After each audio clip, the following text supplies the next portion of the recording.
conducting terrorist attacks, so you can't really say that the war is ended as far as they're concerned. Well, I'd also point out that the Taliban is an armed insurgency.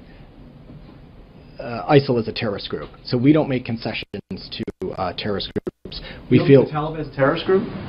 I don't think that the Taliban is an armed insurgency. This was the winding down of the war in Afghanistan, and that's why this arrangement was dealt. Our view is, as the President said at the time, which is, as Commander-in-Chief, when he sends men and women into armed combat, he doesn't want to leave anyone behind.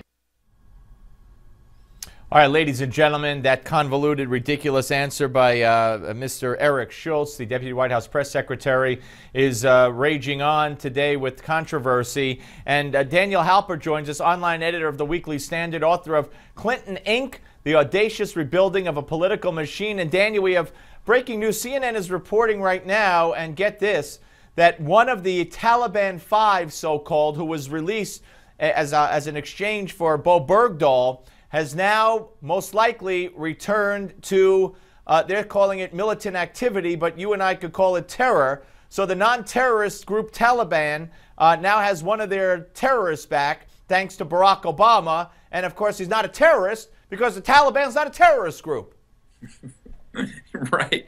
No, I'm reading the same alert here from CNN. It really is stunning. The administration, they sort of get into these convoluted arguments about how you label various things, right? They don't want to call it Islamist terrorism. They just want to call it sort of militant groups, or they want to call it, you know, they sort of want to call it different things. And it's because the words actually mean something, right? So the United States has a longstanding policy where we don't negotiate with terrorists, right? So why did we give up Bo Bergdahl to terrorists? Well, the White House redefined what it is to be a terrorist. So the Taliban is not a terrorist because it doesn't fit their narrative and what they want to be doing. So they want to be able to release Bo Bergdahl and make this trade. So they redefine, they reclassify what these people are. But it has no bearing on reality. And unfortunately, it's just kind of nuts, given that reality reality still exists, and these people, as we're seeing right now, return back to the field. They have a high rate of recidivism. They are terrorists, and I hope that they don't come. I mean, we can assume they'll come for American lives, and we hope that they're not successful. Well, you know, yeah, and this whole Bo Bergdahl thing is a separate issue, and this directly related to it. Again, CNN reporting that one of the Taliban 5 released by Barack Obama to get back the accused, soon-to-be reportedly accused deserter, got to be careful here, Bo Bergdahl, freed from captivity, is now returning to the battlefield, and no surprise. But you know, this administration, this isn't the first time they've tried to water down who the Taliban are. Don't forget, we've heard from this administration the Taliban are not our enemy. We've heard from this administration we're going to talk to the good Taliban as opposed, I guess, to the bad Taliban. So, I mean, this has been going on for quite some time. Right. Well, listen, there's another strain here at work, and that is that the administration desperately wants a deal with the Taliban so that they can leave Afghanistan. President Obama has long promised to end the wars. Well, this is his plan to end the war. You just sign a deal with the Taliban.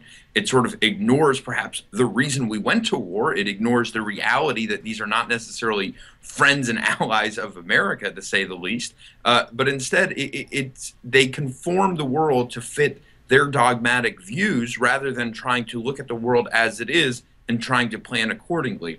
The problem with all these semantic battles is that they actually, as we're seeing, have real implications, and terrorists get let free because we've redefined them. And there are various things like that that happen due to this semantic war that President Obama seems to be waging from the White House.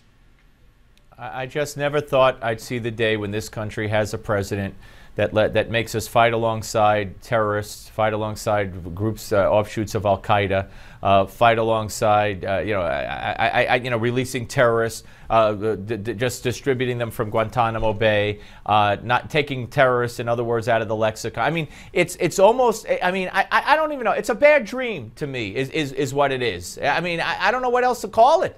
Well, he's so desperate to close Gitmo that the only way he can legally right now is just to transfer everybody out. So they reclassify these people as not as dangerous as they once were believed to have been. They let them go. They send them all around the world.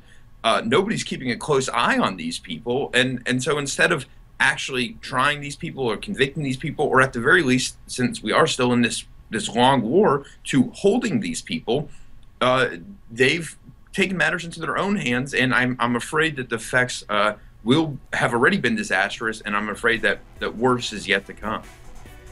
Yep. Daniel Halper, always good to talk to you, sir. Thank you very, very much. Appreciate it. Thanks, Steve. All right, David Hersani will join us, nationally syndicated columnist, senior editor at The Federalist. When we come back, don't go away.